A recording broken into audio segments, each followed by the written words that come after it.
एक प्रश्न आज आप अपने आप से करिए कि भगवान ने ये दुनिया क्यों बनाई, आपको क्यों बनाया, हम सब कौन हैं, मरने के बाद हम कहाँ जाते हैं, हमारा क्या होता है, भगवान ने हमें जन्म क्यों दिया है। ये हजारों सवालों के जवाब जिस दिन आपको मिल जाएंगे उस दिन आप स्पिरिचुअल कहलाएंगे। और एक सभ्य समाज और एक सभ्य राष्ट्र की परिकल्पना तभी होगी जब हर आदमी को इन सवालों के जवाब मिलेंगे। हिंदू धर्म, इस्लाम और दूसरे धर्मों में बातें तो बताई गई हैं। हिंदू धर्म में बताया गया है कि सृष्टि की उत्पत्ति कैसे हुई, ब्रह्मा जी के बारे में बताया गया, विष्णु जी पालनहार, शिव शंकर विनाशकर्ता। इस्लाम धर्म में अल्लाह ताला हर एक चीज़ बनाने वाला, सबका मालिक बताया तो गया है। और जो मैंने अभी स्टार्टिंग में क्वेश्चन किए थे उन हर क्वेश्चन का आंसर भी है कि भाई अच्छे कर्म करोगे तो जन्नत जाओगे, बुरे कर्म करोगे तो नरक जाओगे, है ना। लेकिन इसके बावजूद भी कुछ लोग हैं, कुछ अंधविश्वास या हम नहीं मानते या नास्तिकता। और अच्छी बात है, जब तक जानो मत तब तक मानो मत। लेकिन इसके बावजूद भी एक सभ्य समाज, एक सभ्य राष्ट्र को अगर आगे बढ़ना है तो सिर्फ दो चीज़ें चाहिए होती हैं। जहाँ पर भी ये दो चीज़ें हैं, वो देश और वो राष्ट्र, वो समाज, वो परिवार, वो आदमी विकसित है। तो वो दो चीज़ें क्या हैं? पहली चीज़ है शिक्षा और दूसरी चीज़ है पैसा, शोहरत, दौलत। जानने में बड़ा अजीब लगेगा, लेकिन अगर आपके पास शिक्षा नहीं है तो आप एक असभ्य समाज को प्रदर्शित करेंगे, और अगर आपके पास पैसे नहीं हैं तब भी आप गरीब समाज को प्रदर्शित करेंगे। ज़रा सोचिए एक ऐसी अवस्था को, एक ऐसे सिचुएशन को जब आपके पास ना पैसा है ना शिक्षा है। तब ऐसे में क्या होगा? ऐसे में जिनके पास पैसा है और जिनके पास शिक्षा है, आपको उनकी बातें माननी पड़ेंगी। क्यों? क्योंकि ना आपके पास पैसे हैं ना आपके पास शिक्षा है। तो इसी श्रृंखला में मैं एक कहानी आपको सुनाता हूँ जो सच्चाई पर बेस्ड है। और ये बात साल 2000 की है, जब एक बच्चा चौथी क्लास तक पढ़ा हुआ, उर्दू में जिसने पढ़ाई की, वो अपना गरीबी के चलते पढ़ाई को छोड़ देता है। और उस बच्चे का नाम होता है अजमल आमिर कसाब। और कसाब की माँ नूर इलाही और इनके पिता आमिर अजमल कसाब, जो दही बल्ले लगाते थे, दही बड़े बेचने का काम करते थे। और इनके बड़े भाई अफजल और इनके छोटे भाई मुनीर, ये दोनों भाई लोग कसाब ने सिर्फ चौथी कक्षा तक उर्दू में पढ़ाई की थी। और साल 2000 में जब गरीबी के कारण उसने घर छोड़ा तो मजदूरी करने के लिए वो कुछ समय के लिए लाहौर में रहने लगा था। और उसकी नौकरी उस समय तक लगी नहीं थी। फरीदकोट में उसका आना जाना था क्योंकि उसका बड़ा भाई वहाँ पे काम करता था। तो गरीबी के चलते क्या ही किया जा सकता है। जब आपके पास पैसे ना हो, आप एक ऐसे माहौल में रहते हैं कि आप देखते हैं कि रोटी नहीं है खाने को, है ना, कपड़े नहीं है पहनने को, बहुत सारी बातें होती हैं जो जिनके पास नहीं है वो समझ सकते हैं। तो शिक्षा तो बहुत दूर की बात है।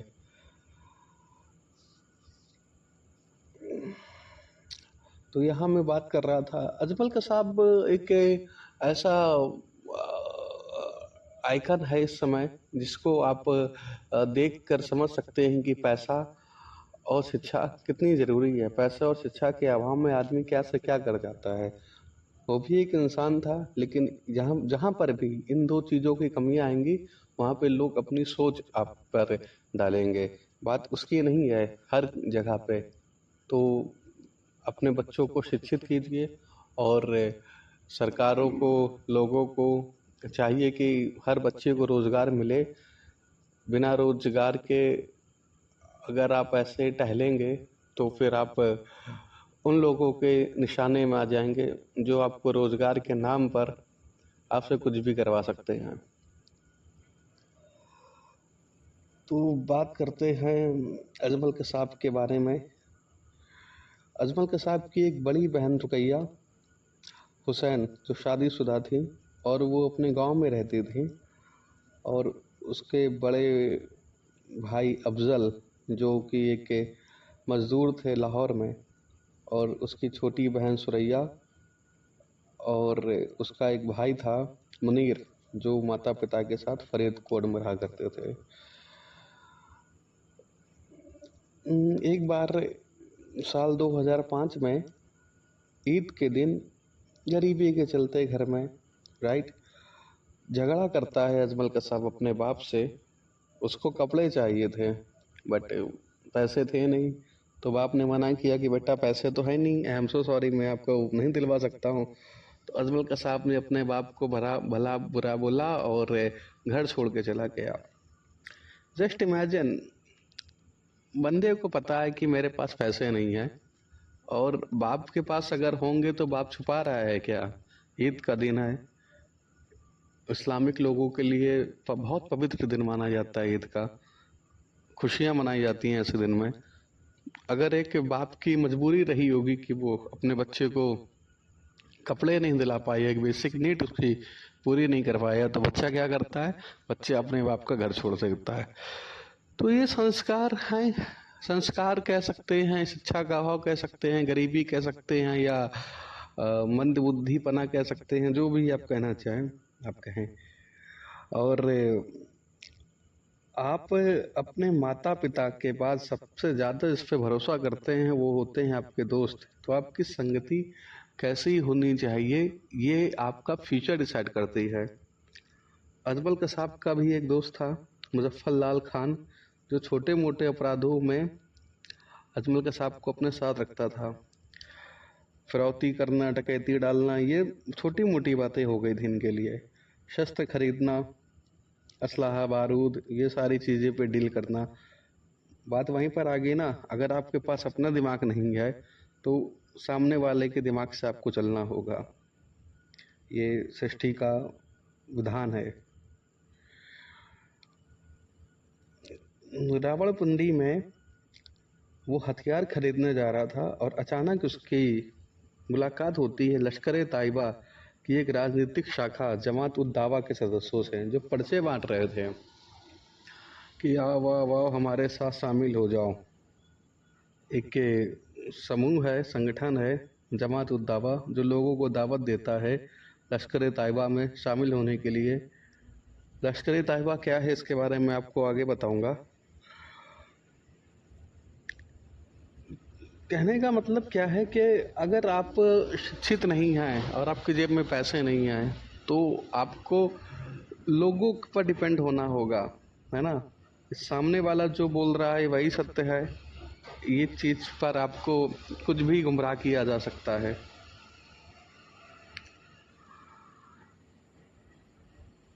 बेसिकली बात मैं ये कहना चाहता हूँ कि आप अगर पढ़ाई कर रहे हैं तो अच्छे से पढ़ें, है ना। अपने माता पिता का पैसा ना बर्बाद करें। अगर आपको लगता है कि मेरे माता पिता का पैसा बर्बाद हो रहा है और मैं पढ़ रहा हूँ और मैं पढ़ लिख के कुछ नहीं कर सकता हूँ, तो उस चीज़ को वहीं पे रोक दीजिए, है ना। देखो, एक ये तो बातें होती हैं लोगों की कि बेटा करो, एक दिन तो कामयाबी मिलेगी, एक दिन तो कामयाबी मिलेगी। एंड ये कहाँ पे लिखा हुआ है कि जो आप काम कर रहे हो उसी काम में ही कामयाबी मिलेगी? कामयाबी एक ही रास्ते में चलते रहने से नहीं मिलती। अगर आप अपना रास्ता चेंज कर दें तो भी वहां से भी कामयाबी का कोई वो नहीं है, कोई नियम नहीं है कि लगातार चलते रहो तो कामयाब हो जाओगे। लाखों बच्चे यूपीएससी नहीं कर पाते हैं, और अंत में क्या होता है, या तो वो किसी चाय की दुकान खोल के बैठ जाते हैं, या वहीं पढ़ाने लगते हैं, या फांसी लगा के मर जाते हैं। बात यहाँ पे यूपीएससी की नहीं हो रही है। किसी भी एक क्लिक में आप बॉलीवुड में स्ट्रगल कर रहे लोगों को देख लीजिए, लगे हैं इतने सालों से, नहीं कुछ कर पा रहे हैं, अंत में क्या करते हैं, वापस लौट जाते हैं या शर्मिंदगी के डर से फांसी लगा लेते हैं। कहने का मतलब ये है कि किसी एक चीज को पकड़ना अच्छी बात है, उस पर काम करना अच्छी बात है, लेकिन जब आपको ऐसा महसूस होने लगे कि ये मेरे से नहीं होगा, तो उसी वक्त उस चीज को आप छोड़ दें और उससे अच्छा कोई बेटर ऑप्शन ढूंढें। ये है जिंदगी की सच्चाई। बात करते हैं लश्कर ए तैयबा की। लश्कर ए तैयबा दक्षिण एशिया के सबसे बड़े इस्लामिक आतंकवादी संगठनों में से एक है। हाफिज मोहम्मद सईद ने इसकी स्थापना अफगानिस्तान के कुनार प्रांत में की थी। इसकी स्थापना इसलिए की गई थी कि अफगानिस्तान और रूसी सेनाओं के बीच में युद्ध हो रहा था। रूसी सेना अफगानिस्तान में थी और हाफिज सईद अफगान से रूसी सेना को हटाना चाहता था। ये इसकी बेसिक नींव थी। लेकिन आज क्या है, आज ये जम्मू कश्मीर आज़ाद कराना चाहते हैं और अलग अलग इनकी भी अपनी मानसिकता है, इनके भी अपने विचार हैं। इनको लग रहा है कि हम धर्म का काम कर रहे हैं, है ना। इनके लिए अपना धर्म है, इनकी अपनी सोच है, और इनकी सोच किस लेवल पे तक जाती है और इस चीज़ का कितने लोग शिकार बनते हैं, आज इस बारे में बात करेंगे। तो जैसा कि अजमल आमिर का साहब को दावत दी जाती है इनके द्वारा, और दावत में क्या होता है, अब एक आदमी, इसके पास खाने को खाना नहीं है, पीने को पानी नहीं है, पहनने को कपड़े नहीं है, घर से निकला हुआ है, दोस्त उसका चोरी डकैती टाइप का है, तो ऐसे गंदे वक्त में अगर कोई उसको सहारा देता है, हाथ बढ़ाता है और बोलता है कि तुम बेटा चिंता मत करो, मैं तुम्हारे साथ हूँ और इस रंग बदलते दुनिया से लड़ने में मैं तुम्हारे साथ हमेशा रहूँगा, था हूँ और रहूँगा, तब आपको लगता है कि यार ये इस दुनिया में सामने वाला ही जो है वही सच है, वही आपका खुदा है, वही आपका ईश्वर है, वही आपका सब कुछ उसी समय हो जाता है। लेकिन ज़रूरी नहीं कि जो आपको सहारा दे रहा है वो आपके बारे में अच्छा सोचे। हो सकता है वो आपको सहारा देकर आगे आपको किसी बहुत बड़ी मुसीबत में डालना चाहता हो। किसी पर भी भरोसा ना करें जो आपको अपनापन ज़्यादा दिखा रहा है, उस पर कभी भरोसा मत कीजिए। तो इसको कफ साहब को ले जाया जाता है लश्कर तैयबा में।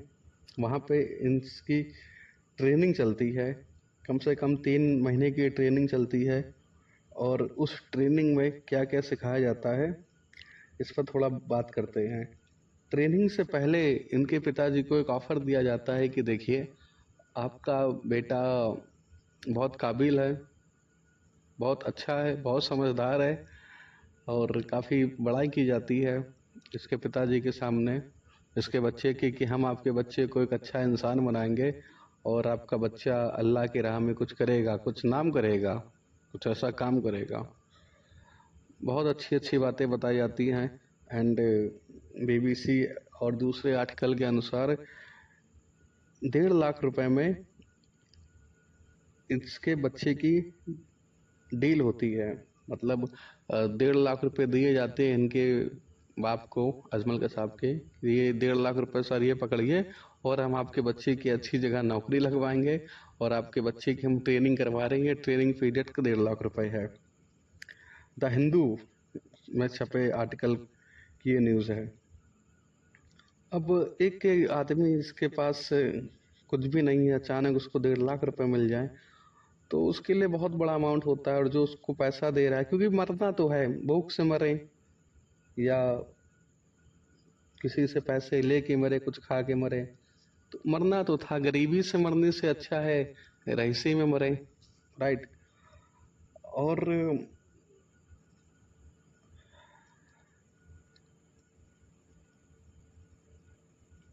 उन लोगों ने बताया कि आज आपका बेटा जिस काम के लिए जा रहा है ये बहुत महान काम है। आतंकी संगठन लश्कर ए तैयबा से जुड़ने के बारे में कसाब ने कहा था कि उसके पिता आमिर अपनी गरीबी का हवाला देते हुए उसे जकी उर रहमान से मिलवाया। जस्ट इमेजिन, एक बाप अपने बच्चे को गरीबी का हवाला दे रहा है और उसे वहाँ के हेड से मिलवाता है। आगे ट्रेनिंग के लिए भेज भेज दिया जाता है उस बच्चे को और भरोसा दिलाते हैं लश्कर तैयबा के लोग उसके बाप को, उसके फैमिली को, कि यह कोई खतरे का काम नहीं, काफ़ी भला काम करने जा रहा है आपका लड़का, और अगर कुछ होता है तो इससे आपके परिवार को और आपको काफ़ी इज्जत मिलेगी, काफ़ी इज्जत बख्शी जाएगी। ऐसी बातें बताकर ऐसा माइंड वॉश कर किया जाता है गरीब के बच्चों के साथ या गरीब परिवार के लोगों के साथ। उनको सिर्फ पैसा दिखाई देता है क्या नहीं है, कुछ नहीं पूछा जाता है। कसाब से जब इस बारे में पूछा गया कि ये तुमने क्यों किया, तो उसको नहीं पता था कि ये मैंने क्यों किया। उसको सिर्फ इतना था कि मेरे को पैसे मिलने थे, मेरे परिवार को, और जो हम काम कर रहे हैं ये काफ़ी अच्छा काम है, काफ़ी महान काम है, और ये करने के बाद हमको जन्नत मिलेगी। देखिए माइंड वॉश किस लेवल पे किया जा रहा है। जन्नत पाने के लिए लोग क्या क्या करे डाल रहे हैं। उसे पता नहीं था कि जिहाद क्या होता है। जिहाद अभी आगे इस बारे में बात करेंगे, लेकिन जो लश्कर के लोगों ने उसको जिहाद का जो मतलब समझाया था, उसका मतलब जन्नत से था। और अजमल कसाब ने देखा कि अगर मैं ये काम करता हूँ तो मुझे मरने के बाद जन्नत मिलेगी और जीते जी मुझे बहुत सारा पैसा मिलेगा मेरे परिवार वालों को। तो पैसा कितनी अच्छी अपॉर्चुनिटी मिल गई कि अगर आपके साथ लश्कर के साथ जुड़ने से क्या हो रहा है, पैसे मिल रहे हैं घर वालों को और मरने के बाद जन्नत। क्या चाहिए एक इंसान को। तो ये सारी चीज़ें इनको मिलती है। ज़रा सोचिए, किसी के पास कुछ भी नहीं और अचानक उसको बहुत कुछ मिलने लग रहा है। खैर, लश्कर तैयबा की जो ट्रेनिंग होती है वो 3 माह की इनको ट्रेनिंग दिलाई जाती है। पहली स्टेज में इनको दौरा ए सोफ़ा जो 21 दिन की ट्रेनिंग होती है। इस ट्रेनिंग में इनको सबसे पहले सुन्नी में कन्वर्ट किया जाता है। मे बी ये शिया हो सकते हैं या देवबंद हो सकते हैं। आप किसी भी कम्युनिटी से आते हो, आपको सबसे पहले सुन्नी बनना पड़ेगा और उसके बाद इस्लाम की जो भी नियम कानून संस्कार उनको फॉलो करना पड़ेगा। प्रॉफिट मोहम्मद के बारे में जानना होगा, उनकी ज़िंदगी के बारे में, जो बहुत अच्छा है। स्टार्टिंग का जो पीरियड होता है 21 दिनों का, इसमें काफ़ी अच्छी ट्रेनिंग ये देते हैं। और इसको जो लीड करते हैं वो 2 लोग होते हैं, हाफिज़ सईद और जकीर उर रहमान, जो फर्स्ट फेज़ की ट्रेनिंग दी जाती है, इन दोनों के साथ दी जाती है। सेकेंड स्टेज की ट्रेनिंग दाऊद है आम, 21 दिनों की जो ट्रेनिंग चलती है। इस ट्रेनिंग में इनको सिखाया जाता है कि कैसे अपने आप को फर्स्ट एड देना है, कैसे जीपीएस चलाना है, कैसे कोड वगैरह पढ़ने हैं, वेपन वगैरह हथियार। अब थोड़ा एक्सट्रीम हो रही हैं चीज़ें, राइट। दूसरे स्टेज की चीज़ में चीज़ें एक्सट्रीम होना चालू हो जाती है। और तीसरे स्टेज की ट्रेनिंग दौरा है खस्सा, जिसमें इनको ट्रेनिंग दे रहे थे अबू मूविया एंड अबू हंजलालू। तीसरी स्टेज की ट्रेनिंग में इनको गन चलाना, AK-40 चलाना, बम भरना, ये सारी चीज़ें सिखाई जाती हैं। बेसिकली बात क्या है कि अगर आप अपनी सोच को विकसित नहीं करते हैं तो दूसरों की सोच आप पे थोप दी जाती है। उस सोच से आपको बच के रहना है और अपने चारों तरफ देखना है क्या हो रहा है क्या नहीं हो रहा है, चीज़ों को समझना है। समझ के चलना है। पाकिस्तान से जब इनकी शिप निकलती है तो इंडिया बॉर्डर पर आकर ये कुबेर जहाज़ को पकड़ते हैं और उस जहाज़ में 4 लोग होते हैं, 3 लोगों को ये ऑन द स्पॉट मार देते हैं। मुंबई के मछली बाज़ार में आकर वो चौथे इंसान को भी ये मार देते हैं। और इनका जो मिशन होता है इसी एसटी स्टेशन के पास, जहाँ पे 2-2 लोगों का टीम बनाया गया, इस्माइल खान, अजमल कसाब, लियोपोल्ड कैफ़े में शोएब खान, नाज़िर अहमद को जाना था, ताज होटल में जावेद और हाफिज़ असरत को जाना था। तो 2-2 ग्रुप बना के ये लोग वहाँ से निकलते हैं। इमरान, बाबर और नासिर को नरीमन हाउस में हमला करना था। सबको उनके टारगेट दे दिए गए थे और ये जो भी ट्रेनिंग के टाइम पर जो भी इनके आका वगैरह थे इनके साथ सैटेलाइट फ़ोन के द्वारा सबके सब कनेक्ट हो रखे थे। अब मैं 26/11 पे नहीं आता हूँ, इसके लिए बहुत सारे आर्टिकल पढ़े हुए हैं। कामा हॉस्पिटल में जैसे अबू इस्माइल जब वहाँ से निकलता है, कोई मिलता नहीं है, पुलिस की गाड़ी जैसे वो पुलिस की गाड़ी को हायर करता है और पुलिस वालों पर गोलियां चलाता है। आगे जाके बैरिकेड के पास एक नई गाड़ी वो हायर करते हैं जिसमें फैमिली होती है विजय सर की। उस फैमिली को वो लोग बाहर निकालते हैं और बिना ही मारे जल्दी में वो कार लेके बैरिकेड के पास आ जाते हैं। बैरिकेड के पास आने के बाद उन पर गोलियां चलाई जाती हैं। अजमल कसाब मरने का नाटक करता है और उसका दोस्त इस्माइल ऑलमोस्ट मर चुका था। उसको देखने के लिए तुकाराम, ओमले जैसे आगे आते हैं। कसाब उन पर गोलियां चलाने लगता है और उसको फिर वहाँ पे पकड़ लिया जाता है। खबर आती है कि 2 दिन के बाद 8 के 8 आतंकवादी मार दिए गए हैं और 9 के 9 आतंकवादी मार दिए गए हैं और आखिरी जिंदा अजमल कसाब बचता है।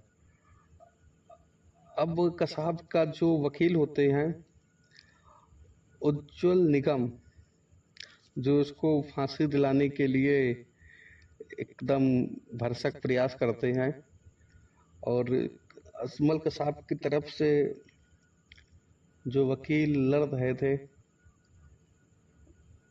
उन वकीलों में के नाम शामिल है अब्बास काज़मी। अब्बास काज़मी से पहले अंजलि वाघमारे को इनका वकील अजमल कसाब की जज अंजलि वाघमारे को इस केस से हटा दिया जाता है क्योंकि कामा हॉस्पिटल में एक जीवित गवाह हरीशचंद्र श्री वर्धनकर की कानूनी दलील स्वीकार कर ली थी। इस कारण अंजलि वाघमारे को उनका केस हैंडल करना पड़ा, जिससे उनको उस पद से हटा दिया गया और बाद में इस केस को अब्बास काज़मी ने लड़ा, जो आपराधिक वकील हैं, जिन्हें 26/11 मुंबई आतंकवादी हमले में शामिल अजमल कसाब का प्रतिनिधित्व करने के लिए दिया गया और बाद में उनको एक रियलिटी शो बिग बॉस 4 में भी जाने का मौका मिला। खैर, ये उनकी अपनी बात है। तो बेसिकली ये सारी चीज़ें शुरू कहाँ से हो रही थी? ये सारी चीज़ें शुरू हो रही थी कि आप जब दूसरों के सोच या दूसरों के बहकावे में आ जाते हैं तो आप अपनी दिमाग काम करना बंद कर दिया जाता है। कसाब ने एक इंटरव्यू में बताया कि उससे बोला जाता था कि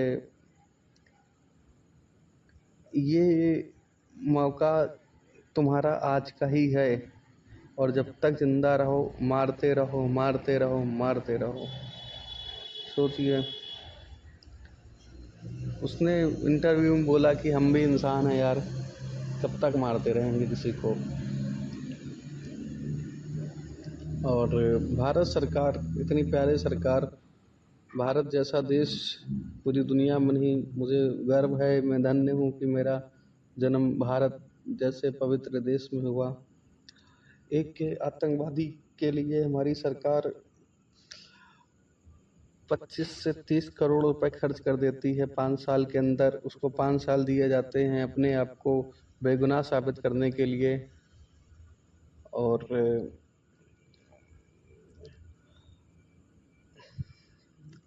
50 लाख रुपए से ज़्यादा उस पर खर्च कर रही थी सरकार पर डे।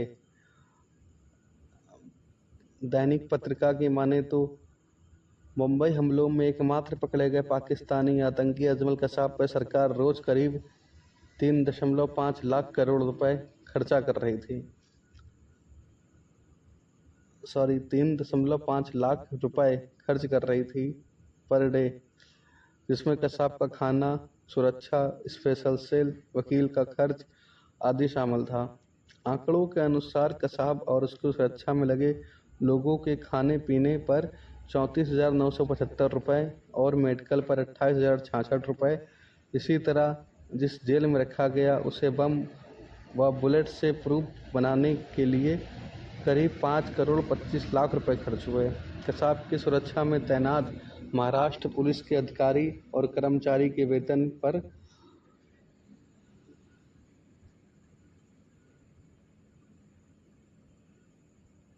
12 लाख से ज़्यादा पैसा खर्च किया गया। भारत तिब्बत सीमा पुलिस के जवानों में 19 करोड़ 28 लाख रुपए खर्च किए गए। बेसिकली एक आतंकवादी को पनाह देने के लिए, उसको बचाने के लिए वकील दिया जाता है, करोड़ों का खर्चा किया जाता है। ये है हमारा भारत देश, ये मेरे प्यारे भारत देश का कानून। अब मतलब समझते हैं कि इन्होंने क्यों किया। पैसे के लिए। बेसिकली पैसे के लिए कोई कहाँ तक जा सकता है, कोई कितना गिर सकता है। मतलब एक लोग पैसे के लिए किसी की जान भी ले लेते हैं। और एक शब्द है जिहाद, कि बेटा हमारे साथ शामिल हो जाओ, तुम जिहाद करो। और जिहाद के बाद क्या होगा? जिहाद के बाद अल्लाह ताला आपको जन्नत देगा।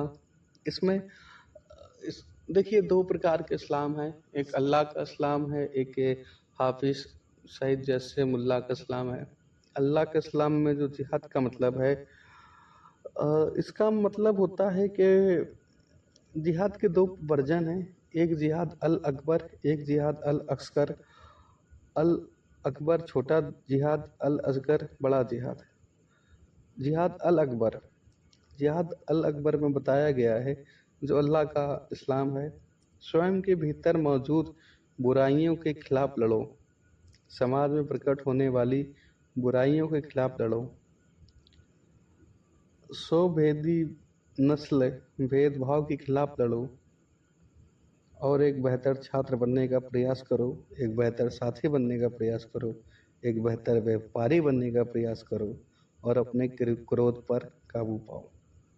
ये है जिहाद, जिहाद अल अकबर। इसके विपरीत जो जिहाद है, जिहाद अल असगर, जिसका सहारा लेके ये लोग नौजवानों को भड़काते हैं। इसमें स्टेटमेंट दिया गया है, जिहाद अल असगर का उद्देश्य इस्लाम के संरक्षण, इस्लाम को बचाने के लिए संघर्ष करना है। जब इस्लाम के अनुपालन की आज़ादी ना दी जाए, उसमें रुकावट डाली जाए या किसी मुस्लिम देश पर हमला हो, मुसलमानों का शोषण किया जाए या उन पर अत्याचार किया जाए, तो उसके लिए बलिदान देना जिहाद अल असगर है। समझिए बात को। तो जिहाद अल असगर को ये लोग ये बताते हैं कि देखो, हिंदुस्तान ने पाकिस्तान में आक्रमण कर दिया, या हिंदुओं ने या काफिरों में न, जो मुसलमान नहीं हैं उन्होंने मुसलमान पर हमला कर दिया। अब ये लोग इस्लाम बचाने के लिए, मुसलमान बचाने के लिए क्या करते हैं? माइंड वॉश करते हैं और बोलते हैं अगर आज तुम उन्हें नहीं मारोगे तो वो तुम्हें मार देंगे, अगर आज उनको तुम नहीं ख़त्म करोगे तो वो तुम्हें ख़त्म कर देंगे। ऐसी बहुत सारी बातें घुमा फिरा के इन बच्चों के दिमाग में डाली जाती है और इनको बरगलाया जाता है, इनका माइंड वॉश किया जाता है। तो आप अपने बच्चों को इन सब चीज़ों से दूर रखें, उसको बताइए क्या सही है क्या गलत है। क्या अच्छा है क्या बुरा है, जब तक उसे अच्छाई बुराई की समझ नहीं होगी तब तक वो सही फैसले नहीं ले पाएगा। अपनी धार्मिक किताबों को आप जरूर पढ़ाएं। अगर आप इस्लाम धर्म से हैं तो कुरान पढ़ाएं, क्योंकि अगर आप पढ़ाएंगे तो बच्चे को सही समझ आएगी। कोई और पढ़ाएगा और आपको नहीं पता क्या पढ़ा रहे हैं, क्या पढ़ रहे हैं। पढ़े लिखे लोग भी अपनी धार्मिक किताबों को नहीं पढ़ते हैं। हिंदू धर्म में कोई गीता नहीं पढ़ता है, कोई रामायण नहीं पढ़ता है, कोई श्रीमद् भागवत नहीं पढ़ता, कोई हनुमान चालीसा का पाठ करना ही काफ़ी नहीं है। अपने धर्म को जानिए। हजारों क्वेश्चन यहाँ पे खड़े हो जाते हैं जब धर्म की चर्चा होती है, और जब इन सवालों का जवाब नहीं होते हैं तो पहला धर्म दूसरे धर्म को महान या नीच दिखाने में लग जाता है, जिसके बहकावे में पढ़े लिखे लोग भी आ जाते हैं। तो इन सब चीज़ों से आपको सुरक्षित रहना है, अपने आप को जागृत रखना है, अपने धर्म के बारे में जानकर, अपने आप के बारे में जानकर। लड़ाई किसी से नहीं करनी है, तलवार लेके नहीं खड़ा होना है कहीं। क्या करना है, सिर्फ अपने आप को मजबूत करना है, अपने आप को आगे बढ़ाना है, अपनी सोच को आगे बढ़ाना है। अजमल कसाब का लास्ट स्टेटमेंट यहाँ पर ये निकल कर आया, लश्कर ताइबा ऑपरेटिव अजमल कसाब एंड लश्कर से जो ऑपरेशन चल रहे थे, यरबदा जेल में पुलिस इंस्पेक्टर से आखिरी अल्फाज बोलता है। इंस्पेक्टर का नाम रमेश महाले। आप जीत गए, मैं हार गया। You won, I lost. और खुदा मेरी गलतियों के लिए मुझे माफ़ करे। तो अब क्या ही फ़ायदा है, आखिरी में सिर्फ माफ़ी मांगना रह जाएगा अगर अपने आप को नहीं समझोगे, अगर अपने बारे में, अपने धर्म के बारे में नहीं जानोगे तो कोई भी आके आपको बरगला के जा सकता है। ये तो एक अजमल कसाब है, ऐसे कितने ही अजमल कसाब टहल रहे हैं जिनके पास रोज़गार नहीं है, जिनके पास समझ नहीं है, जिनके पास इच्छा नहीं है, जिनके पास तालीम नहीं है, जिनको अपनी संस्कृति, अपने धर्म का ज्ञान नहीं है। वेस्टर्न एजुकेशन लेकर आप को ये लगता है कि हम सो कॉल्ड हो गए हैं, तो ऐसा कुछ नहीं है। जब तक आपको अपने धर्म का ज्ञान नहीं होगा, अपने आप का ज्ञान नहीं होगा, तब तक आप को कोई भी कुछ भी धर्म के बारे में बरगला कर आपसे कुछ भी करा सकता है, आपका ब्रेन वॉश हो सकता है। तो इन सब चीज़ों से बचने के लिए आप अपने आप को जाने, धर्म को जाने और आपसी भाईचारा बनाए रखें। गरीबी से निकलने के बहुत सारे रास्ते हैं, गलत रास्तों पर ना जाएं। और ऐसी जितनी भी ये संगठन है, सोच समझ कर जुड़े, कहाँ जुड़ते हैं कहाँ नहीं जुड़ते। कट्टरता हर जगह कायरता बन जाती है आगे जाकर।